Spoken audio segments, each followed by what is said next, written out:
오늘 하나님이 주신 말씀 봅니다. 사도행전 8장 1절로 8절 말씀입니다.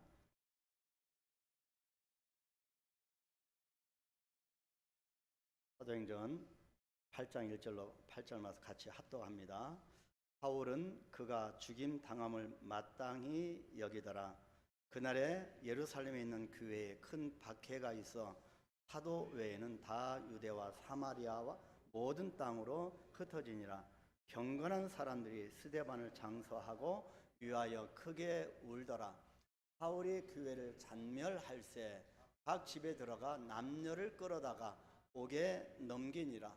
그 흩어진 사람들이 두루 다니며 복음의 말씀을 전할세 빌립이 사마리아 성에 내려가 그리스도를 백성에게 전파하니 우리가 빌립의 말도 듣고 행하는 표적도 보고 한 마음으로 그가 하는 말을 따르더라. 많은 사람에게 붙었던 더러운 귀신들이 크게 소리를 지르며 나가고 또 많은 중풍병자와 못 걷는 사람이 나으니 그 성에 큰 기쁨이 있더라. 아멘. 이런 역사가 여러분에게 있게 되기를 축복합니다. 오늘 저는 이 말씀을 준비하고 묵상하면서 지나온 주님 앞에 부름을 받고 사명자의 길을 걸어가면서 지난 역사들을 한번 되돌이켜 보았습니다. 정말 못지않게 다시 태어난다 하면 이렇게까지 최선을 다한 모습으로 할 수 있을까, 그런 시기도 있었습니다.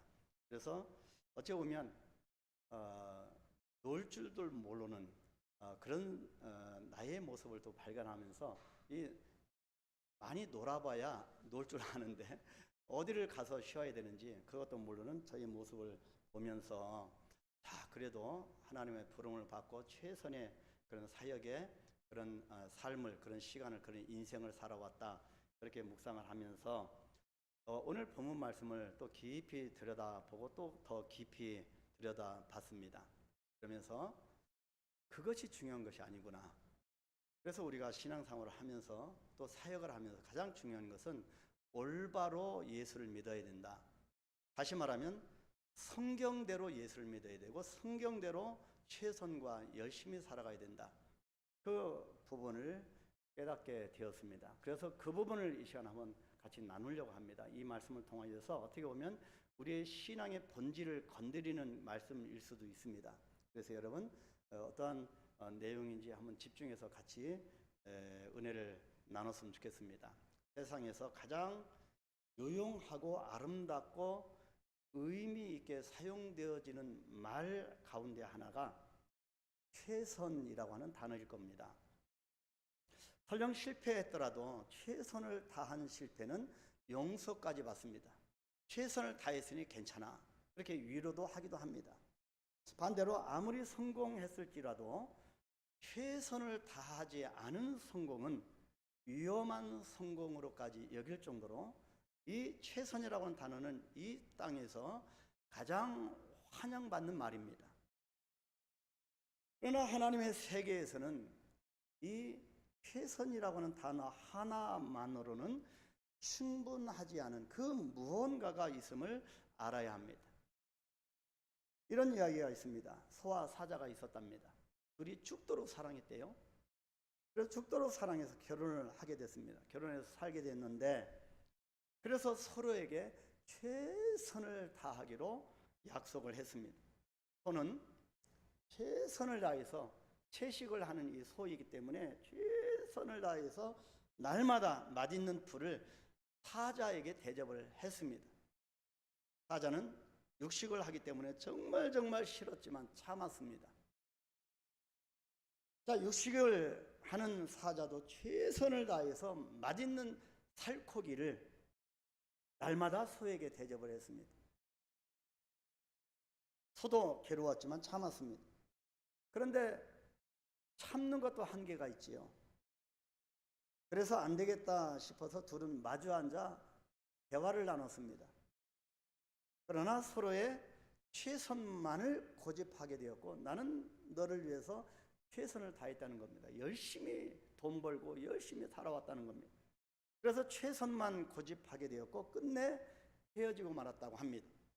그들은 헤어지면서 서로에게 말을 했습니다. 그래도 나는 너를 위해서 최선을 다해서, 저도 주님의 부름을 받고 최선을 다했다고 자부를 합니다. 교만일지 모르지만 배고픔과 갈증과 죽음의 고비를 수없이 넘기면서 그렇게 살아왔다고 자부를 합니다. 주님을 위해서 최선을 다해서 이 소와 사자처럼 그렇게 말을 하고 싶을 그런 세월을 지내왔습니다. 자, 이들 가운데 무엇이 문제일까요? 소는 소의 눈으로만, 사자는 사자의 눈으로만 상대와 이 세상을 바라보면서 나는 최선을 다해서 라고 하는 것은 충분하지 않다는 것입니다. 뭔가 문제가 있다는 겁니다. 내가 정말 이렇게 힘있게 봉사하고 신앙생활 하는데 뭔가 기쁨이 없고 갈등이 오고 뭔가 문제가 있다는 것입니다. 이 최선만 가지고는 충분하지 않은 그 무언가가 있다는 겁니다. 그것은 소의 최선과 사자의 최선만 있었을 뿐입니다. 여기서 알 수 있는 것은 우리 인생에는 최선이라고 하는 단어로는 설명이 되지 않는 세계가, 그런 영역이 따로 있다고 하는 것입니다. 최선이 자기만의 최선이 되면 자신만큼은 만족할지는 몰라도, 행복할 수 있을지는 몰라도 진정한 큰 기쁨은 알기가 어렵게 되기 때문입니다. 오늘은 스데반이 죽음을 당함을 마땅하다고 여긴 사울이 본문 1절에 기록되어 있고요. 근데 이 박해 시대에 8절을 어떻게 끝납니까? 큰 기쁨, 진정한 큰 기쁨이 있었다. 큰 기쁨이 있게 하신 하나님에 대한 말씀이 기록되어 있습니다. 그래서 우리가 열심과 최선과 이 부분을 한번 살펴보면서 사람의 최선과 하나님의 열심이 무엇인지를 한번 나누고 은혜를 깨닫기를 소망합니다.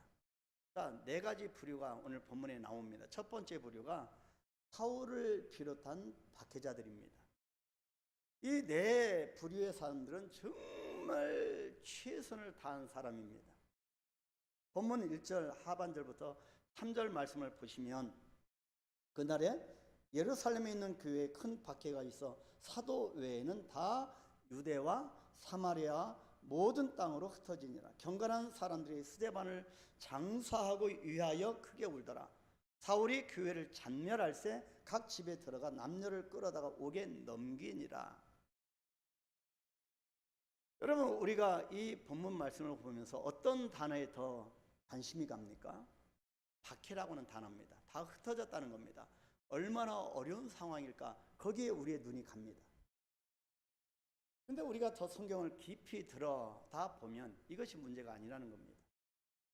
여기서 그 날은 스데반 집사가 유대인들의 돌에 맞아 순교하던 날입니다. 스데반의 죽음으로 시작하여서 예루살렘 교회에 큰 박해가 왔습니다. 큰 박해가 어느 정도였는지 이 크다라고 하는 이 헬라 원문을 보니까 메가스라고 하는 단어를 사용을 했습니다. 큰 박해, 메가스입니다. 자, 영어 단어는 메가에서 유래됐는데 이 메가가 뭐냐면 100만 배입니다. 100만 배. 100만 배를 뜻하는 영어 단어 메가가 이 단어에서 유래되었을 정도로 박해의 정도는 상상을 초월하는 것이었습니다. 오늘날 우리가 예수 믿는다고 이런 박해가 오나요? 이 큰 박해의 날에 나타난 4부류의 사람들의 반응이 있는데 이 사람들은 각각 자신들의 입장에서는 최선을 다하며 살아왔던 사람입니다. 그러나 오늘 설교 말씀의 핵심은 사람의 최선이 아니라 하나님의 관점, 하나님의 최선, 하나님의 열심의 그런 차원에서 묵상해야 한다는 것입니다. 그래서 이 성경 기자, 이 누가가 강조하고 싶은 것이 무엇인가입니다. 그것이 하나님의 열심입니다. 사람의 최선이 아니라는 겁니다. 본문 1절 상반절에 뭐라고 사도행전 8장이 시작합니까? 사울은 그가 죽임 당함을 마땅히 여기더라. 그 사람은 죽어야 될 사람이라는 겁니다. 사울이 얼마나 최선을 다해서 이 예수 믿는 사람들을 잡아다가 옥에 가뒀습니까? 사울의 최선이었습니다. 자, 이 말은 마땅히 죽임당함을 마땅히 여겼다. 이 말은 스데반의 죽임을 확연하였다는 뜻입니다. 이 스데반의 죽임을 당연하게 여기고 만족하게 생각하였다는 뜻입니다. 세상에 어떻게 사람의 죽음을 마땅하게 여길까? 당연하게 생각할까? 예수라고 하는 이상한 사람을 추종한 이 스데반의 죽음은 히브리인 중에 히브리인이었던 이 사울, 누구도 범접하지 못할 이 학자, 이 사울에게 있어서는 최선의 결과라고 생각했다고 하는 것입니다. 또 3절에서 기록한 대로 그리스도인들을 박해하는 데 앞장선 사울이 교회를 잔멸하여서 남녀를 닥치는 대로 끌어다가 옥에 넘겼다고 합니다. 여기서 잔멸하다라고 하는 이 동사는요, 멧돼지가 포도밭을 마구 짓밟는 것을 묘사하는 단어입니다. 여러분 멧돼지 보셨어요? 저는 멧돼지 많이 봤습니다. 멧돼지가 한번 농작물을 파헤치기 시작하면 쑥대밭이 됩니다. 잔멸하다가 그 뜻입니다. 그 정도로 사울이 어떤 사람이었냐면 폭력적이고 잔인한 사람입니다. 그런데 박해자들은 이런 무자비한 폭력을 지금 누구의 이름으로 자행하고 있냐면 하나님의 이름으로 자행하고 있는 겁니다. 하나님을 위해서 하나님의 이름으로 행하고 있습니다. 예수 믿는 사람들을 잡아 죽이는 겁니다. 바로 이것이 저들의 자기 최선의 모습이었습니다. 사도행전 9장 18절에 보시면 사울이 다메섹으로 가는 길에서 어떤 역사가 나타납니까? 주님을 만납니다. 주님을 만난 뒤에 그의 눈에서 뭐가 벗어졌다고 기록합니까? 눈에서 비늘 같은 것이 벗어졌다고 말씀합니다. 이때까지는 사도행전 8장 이때까지는 사울이 비늘이 가려져 있습니다. 비늘이 벗어진 그때부터 비로소 하나님을 진정으로 볼 수 있게 된 겁니다. 지금 비닐이 벗겨지기 전, 지금 눈에 비닐을 뒤집어 쓰고 있어서야 어떻게 하나님을 올바르게 알 수 있으며 제대로 하나님을 믿을 수 있겠습니까? 지금 사울이 그런 형편입니다. 여러분, 우리가 비닐이 벗겨지지 않은 성도 그리스도인들이 참 많습니다. 내가 예수를 정말 나는 올바로 믿는다고 생각할지 모르지만 자칫 성경을 깊이 들어가 보면 내가 얼마나 죄인 중에 괴수인지 모릅니다. 하나님의 이름으로 열심히 교회를 봉사합니다. 전도까지 하고 기도까지 합니다. 근데 이들도 지금 하나님을 위하여 하나님의 이름으로 사람을 죽이는데 당연하게 생각하고 있습니다. 이런 상태에서는 최선이나 열심을 내면 낼수록 비늘이 가려진 그 상태에서 열심을 내면 낼수록 최선을 다할수록 점점 하나님의 섭리, 하나님의 뜻과는 멀어질 수 있음을 깨달아야 합니다. 그래서 우리가 누가 예수를 잘 믿느냐? 성경대로 믿는 사람이 잘 믿는 겁니다. 이런 상태에 갇혀 있으면 하나님을 믿는 것이 아니라 자기 최선에 매몰된 자기 신앙에 지나지 않게 되는 겁니다. 우리 주위에서 힘껏 열심을 내다가 어느 날 갑자기 교회를 떠나고 믿음에서 멀어진 사람을 보곤 합니다. 안타깝지요. 여기에서의 함정은 사람의 최선에 있다고 하는 것입니다. 사울을 비롯한 박해자들의 겉모습은 열심이었고 최선이었습니다. 그러나 신앙생활의 핵심은 나의 최선보다 하나님의 열심이 더 중요함을 알아야 합니다. 두 번째 부류는 크게 운 경건한 사람들이 등장합니다. 2절 말씀이죠. 경건한 사람들이 스데반을 장사하고 위하여 크게 울더라. 이 두 번째 부류의 사람들은 첫 번째 부류의 사람들보다는 훨씬 성경적으로 보여집니다. 정말 신실한 성도다, 그렇게 우리가 믿을 수가 있습니다. 또 엄청난 박해의 날에 위험을 무릅쓰고 순교자를 위해서 정성껏 장례식을 치러 주었다고 하는 것은 얼마나 아름다운 일이겠습니까? 선한 일입니다. 그들의 행동이 거칠애가 아니었다고 하는 것은 그들이 크게 통곡했다라고 하는 모습에서 충분히 입증되고 있습니다. 우리도 주님을 위하여 늘 통곡합니다. 애통하는 마음으로 살아갑니다. 그래서 경건한 성도라고 그렇게 칭함을 받기도 합니다. 더군다나 2절에서는 그들을 일컬어 경건한 사람들이라고 부르고 있습니다. 과연 그럴까요? 여기서 특이한 점은 이들이 크게 울었다라고 하는 단어도 헬라 원문의 큰 박해와 똑같이 메가스라고 하는 단어를 사용한다는 것입니다. 원문에 맞게 이 부분을 더 정확하게 번역을 한다면 아예 목을 놓아 심히 100만 배나 심히 통곡하였다, 그렇게 될 것입니다. 상상이 되시죠? 스데반의 죽음 앞에서 장사 지내고 심히 목을 놓아 통곡을 한 겁니다. 그런데 본문을 자세히 들여다보면 이것이 과연 성경적이냐? 그 당시 상황이 스데반 집사의 순교뿐만 아니라 그리스도인들의 죽음을 아직까지는 받아들일 수 없었던 때였음을 우리가 알 수가 있습니다. 예수 믿으면 다 족족 잡아가는 시대였습니다. 그래서 대놓고 그리스도인들을 추모하기는 어려운 시대였습니다. 그럼에도 이들이 목을 놓아 크게 통곡하였다고 합니다. 이들이 목을 놓아 크게 통곡하였다고 하는 것은 죽음의 현장에서 돌에 맞아 죽은 스데반이 너무나도 억울하고 불쌍해 보인 까닭이었습니다. 이해되시죠? 본문 2절 하반절 위하여 크게 울더라, 이 말씀은 그를 생각하여 통곡했다는 뜻입니다. 스데반을 생각한 겁니다.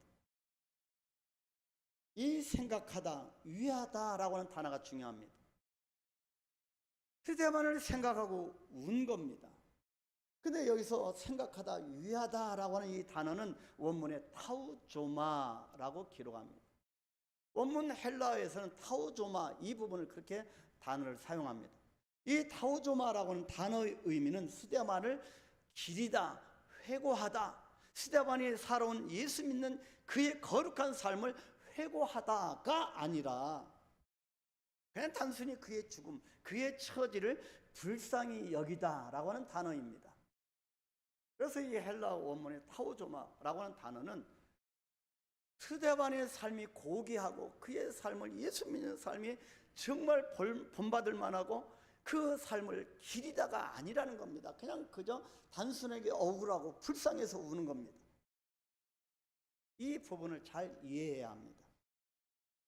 우리가 지난 주일에 보았던 스데반의 최후는 어떤 모습이었습니까? 이런 사람들이 치근하고 불쌍해서 통곡할 정도로, 메가스, 통곡할 정도로 그런 치근한 모습이 아니었습니다.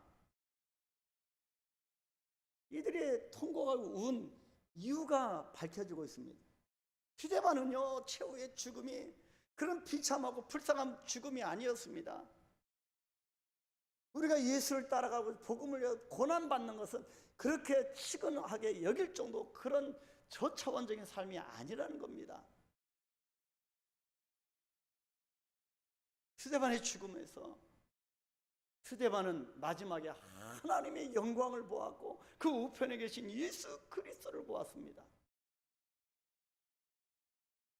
결코 스데반의 죽음은 불쌍한 죽음이 아니었습니다.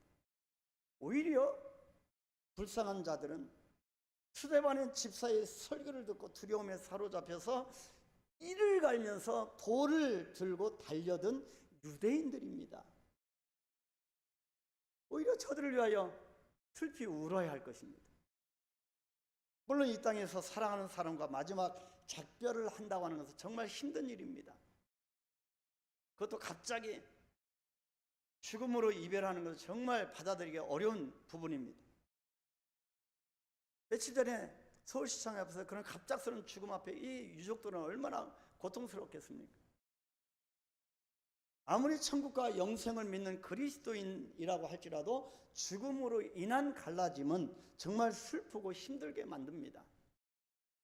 그러나 우리 예수 믿는 사람들은 달라야 합니다. 전환점은 분명히 필요합니다. 그래서 왜 이 사도행전의 이 저자 의사 누가가 이 부분을 정확하게 자세히 기록했겠습니까? 통곡하는 모습을 왜 기록했겠습니까? 죽은 자가 너무나 불쌍해서 끊임없이 통곡을 할 수만은 없기 때문입니다. 여기에서 필요한 것이 그리스도인의 사생관입니다. 삶과 죽음이 누구에게 있느냐입니다.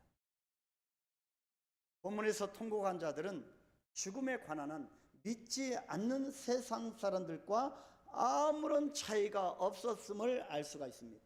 뭐가 다릅니까? 세상 사람, 예수가 없는 사람들과 뭐가 다르겠습니까? 우리는 천국이 있는 것을 아는 사람입니다. 달라야 하지 않겠습니까? 이 죽음 앞에서. 근데 이들은 똑같이 세상 사람들과 똑같이 통곡을 합니다. 그 통곡이 어떤 통곡입니까? 스데반의 안에 있는 예수 그리스도의 이 고귀한 삶을 기리고 회고하는 통곡이 아니라 그냥 불쌍한 겁니다. 죽는 그의 모습을 보고 불쌍한 겁니다. 그런 통곡이었습니다. 근데 우리는 달라야 하지 않겠는가?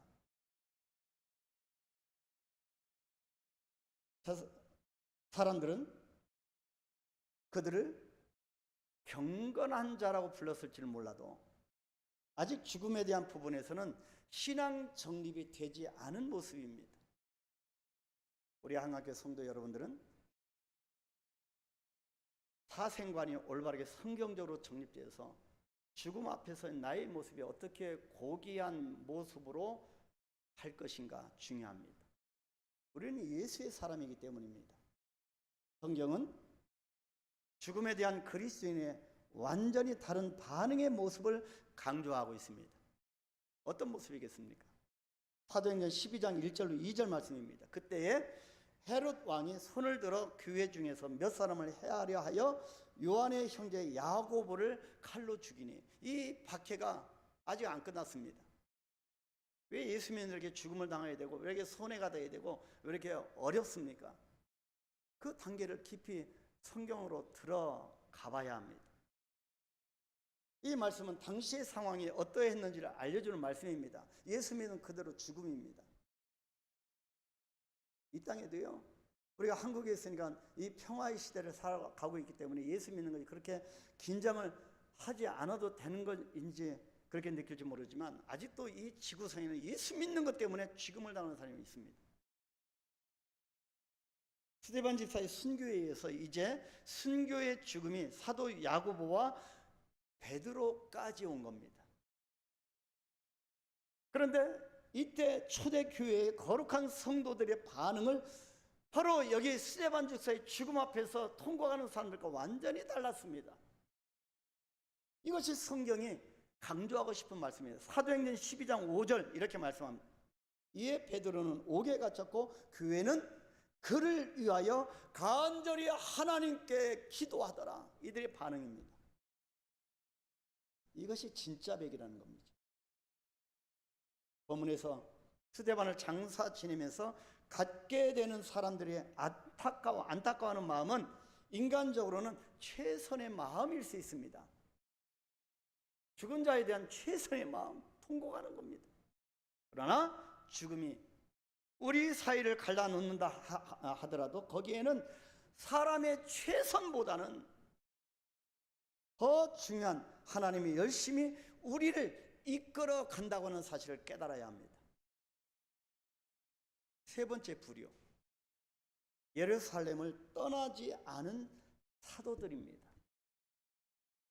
세 번째 부류는 박해가 시작되었음에도 불구하고 엄청난 박해가 시작되었음에도 불구하고 끝까지 예루살렘을 떠나지 않았던 사도들입니다. 야, 대단하다. 박수 칠만 합니다. 근데 성경적으로는 아니라는 겁니다. 본문 1절 하반절에 그날에 예루살렘에 있는 교회에 큰 박해가 있어 사도회는 다 유대와 사마리아 모든 땅으로 흩어지냐. 엄청난 박해였습니다. 마치 멧돼지가 포도원을 쑥대밭으로 만들어 놓듯이 예루살렘의 모든 그리스도인들은 남녀를 불문하고 무조건 잡혀갔습니다.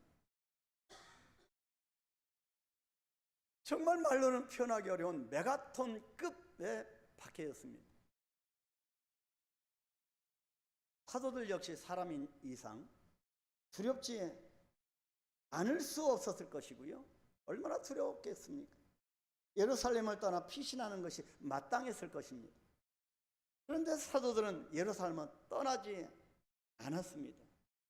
아니요, 오히려 떠날 수가 없었다고 하는 표현이 더 맞을 것입니다.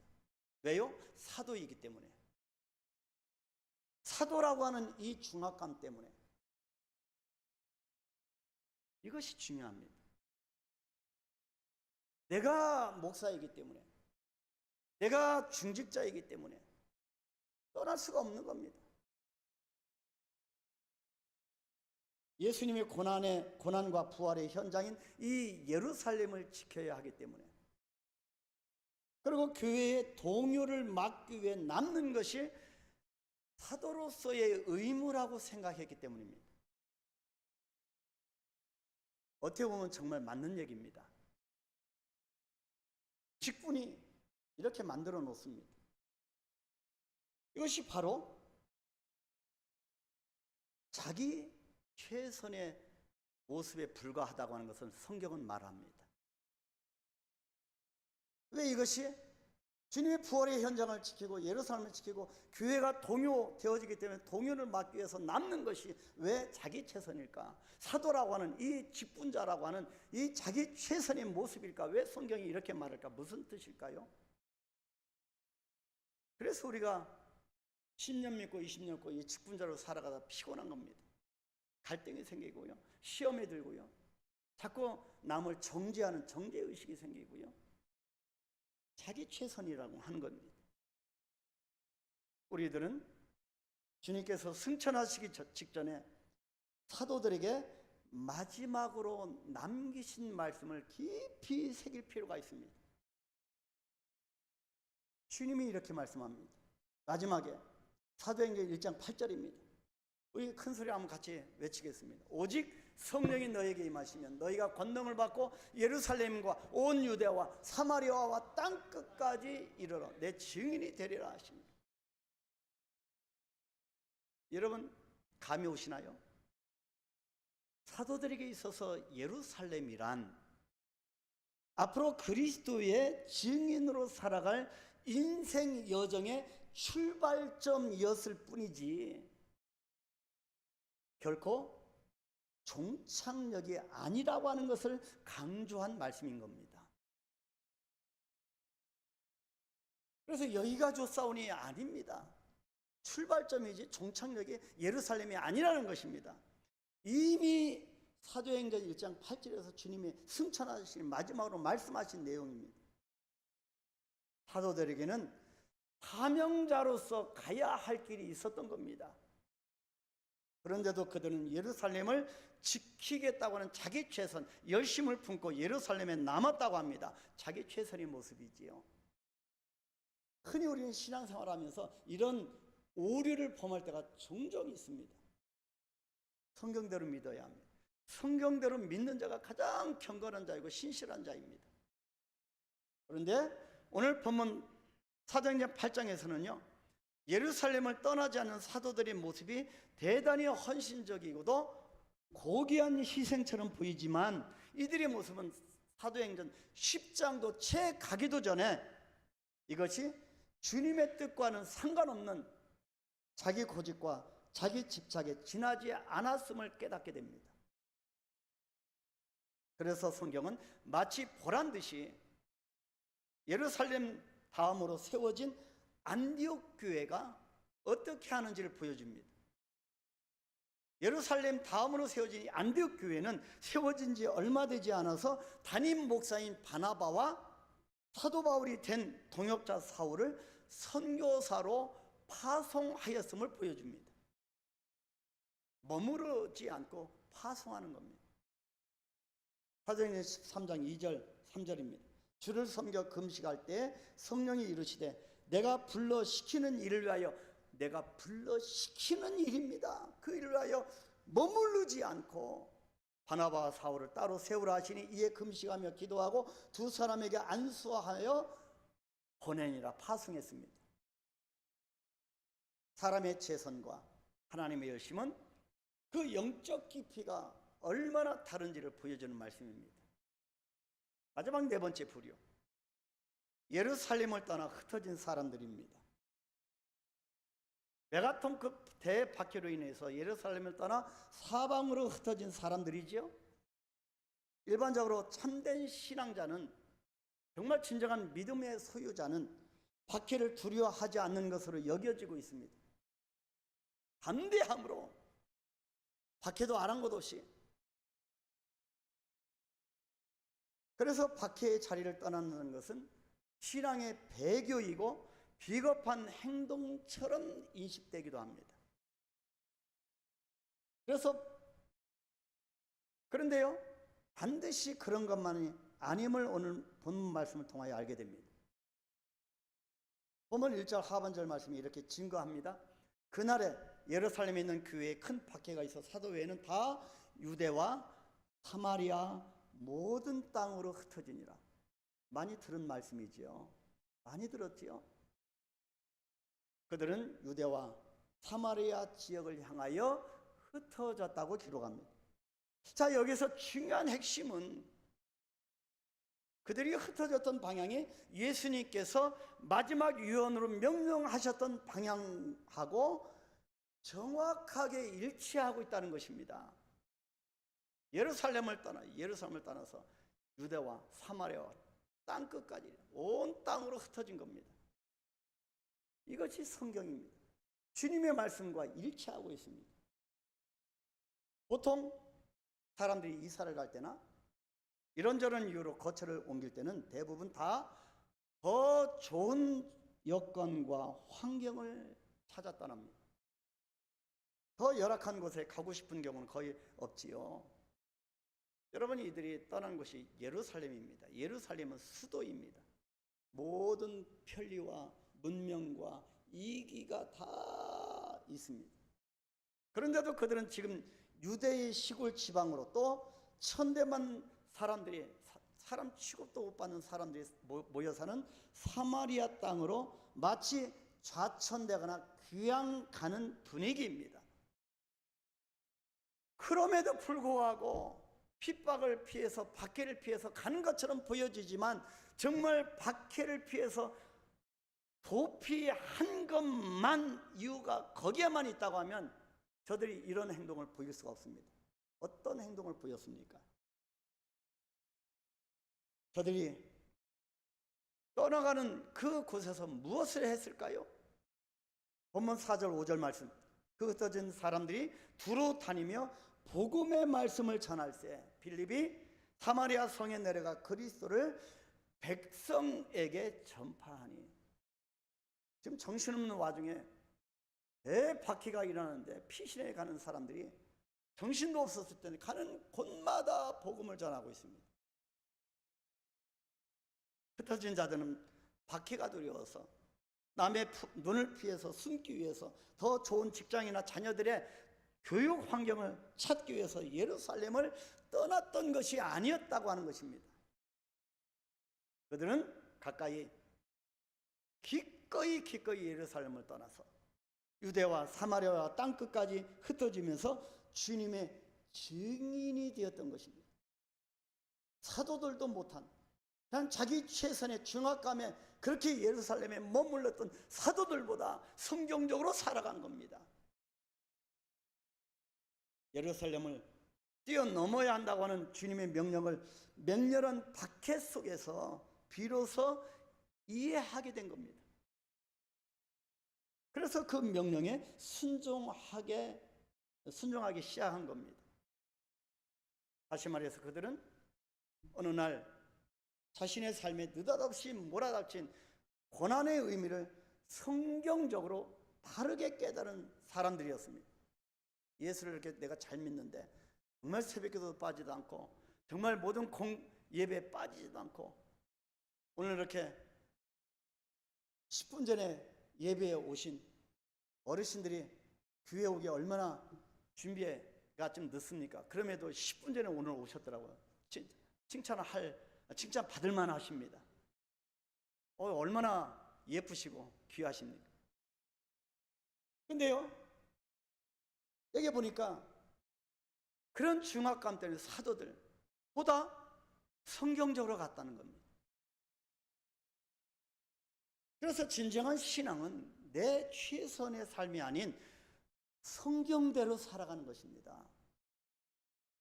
이렇게 해서 세워진 교회가 바로 최초의 선교적 이방 교회인 안디옥 교회입니다. 그래서 안디옥 교회는 사람들의 최선으로 세워진 교회가 아니라 하나님의 열심으로 세워진 교회입니다. 아멘. 우리 한강교회가 하나님의 열심으로 진행되는 교회가 되기를 축복합니다.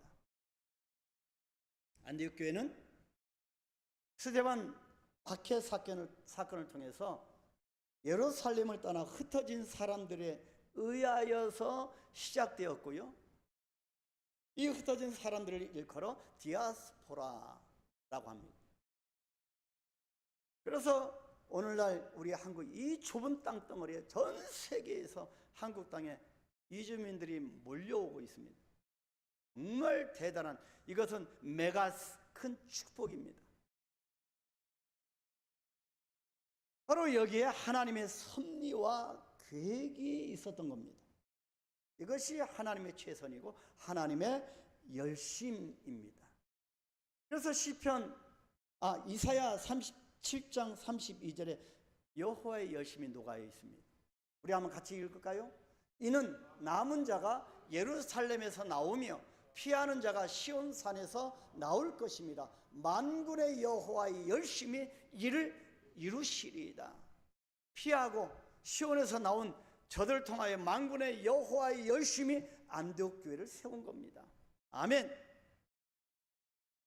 우리 한강교회도 똑같습니다. 여기저기에서 하나님의 열심으로 여러분들을 모으신 겁니다. 그래서 한강교회가 세워진 겁니다. 아멘. 그렇게 믿습니다. 이 하나님의 최선, 하나님의 열심의 결과는 무엇일까요?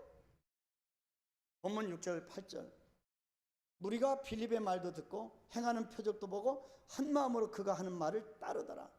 많은 사람에게 붙었던 더러운 귀신들이 크게 소리를 지르며 나가고 또 많은 중풍병자와 못 걷는 사람이 나으니 그 성에 큰 기쁨이 있더라. 아멘.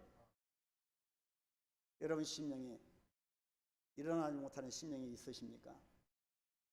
중풍병자가 붙어서 또 더러운 귀신들이 여러분 심령 속에 붙어서 괴롭히고 있습니까? 떠나가게 될 것입니다. 복음 앞에서 하나님의 열심 앞에서 모든 불의한 것들이 떠나가게 될 것입니다. 그래서 7월달 여호와 샬람 평강이 하나님의 열심으로 큰 기쁨이 나타나게 될 것입니다. 하나님의 열심의 도구는 그래서 스데반이었고 빌립 집사였습니다. 하나님의 열심의 도구가 저와 여러분이 되기를 소망합니다. 그 열심의 결과는 치유와 희락의 충만이었습니다. 아멘. 사랑하는 우리 성도 여러분, 오늘 본문은 나의 최선에서 오는 만족감과 성취감이 아니라 하나님의 열심에서 오는 큰 기쁨이 더욱 중요함을 말씀하고 있습니다. 큰 기쁨은 땅끝까지 복음을 전파할 때 일어났습니다. 이러한 큰 기쁨을 추구한 교회가 안디옥 교회였고, 이것을 추구하는 자가 그리스도인입니다. 그리스도인은 복음의 길이 비록 험난하고 남들이 가지 않은 길이라 할지라도 십자가의 길과 예수님의 발자취를 따라가는 자입니다. 성경대로 유다와 사마리아와 땅끝까지 가는 자입니다. 그래서 더욱 기도해야 하고 말씀을 깊이 묵상해야 합니다. 나의 최선에서 빠져나와 주님의 열심과 주님의 계획과 주님의 길이 무엇인지를 찾아내야 합니다. 여러분이 인생의 행로길에서 길을 잃으셨습니까? 찾으시기 바랍니다.